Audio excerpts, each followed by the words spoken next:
আসসালামু আলাইকুম ভাই লোক। আগামীকালকে 25 ডিসেম্বর 2025 তারিখ যাদের ঢাকা হজরত শাহজালাল আন্তর্জাতিক বিমানবন্দর থেকে ফ্লাইট আছে, আপনারা প্লিজ আজকেই ঢুকে যান। কারণ আগামীকালকে আজকে ঢাকায় ঢুকে যান।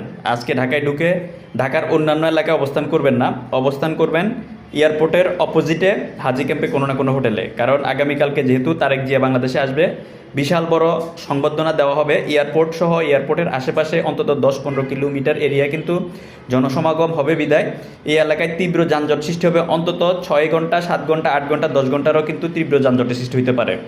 সেজন্য যাদের ফ্লাইট আগামীকালকে ভোর থেকে আগামীকালকে সন্ধ্যা পর্যন্ত যাদের ফ্লাইট আছে তারা আজকেই ঢুকে যান।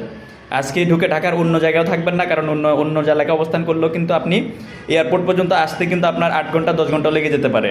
আপনি ঠিক এয়ারপোর্টে এসে এয়ারপোর্টের উল্টা সাইডে যে হাজি ক্যাম্পে যে হোটেলগুলো আছে এই এলাকায় অবস্থান করুন, তাহলে আপনার ফ্লাইট মিস্টেক হওয়ার সম্ভাবনা কম থাকবে। না হয় কিন্তু আপনার ফ্লাইট ছুটে যাবে। এই ভিডিওটি বেশি বেশি শেয়ার করে যাদের আগামীকালকে 25 ডিসেম্বর 2025 তারিখ বৃহস্পতিবার ফ্লাইট আছে তাদের কাছে যেন গিয়ে পৌঁছায়। ভিডিওটি বেশি বেশি শেয়ার করে জানান দিন। ধন্যবাদ। প্রবাস এবং প্রবাসী রিলেটেড নিত্য নতুন তথ্য এবং আপডেট পেতে আমার আইডিটি ফলো দিয়ে আমার সাথে যুক্ত থাকার বিশেষ অনুরোধ রইল। আসসালামু আলাইকুম রহমতুল্লাহ বারাকাতু।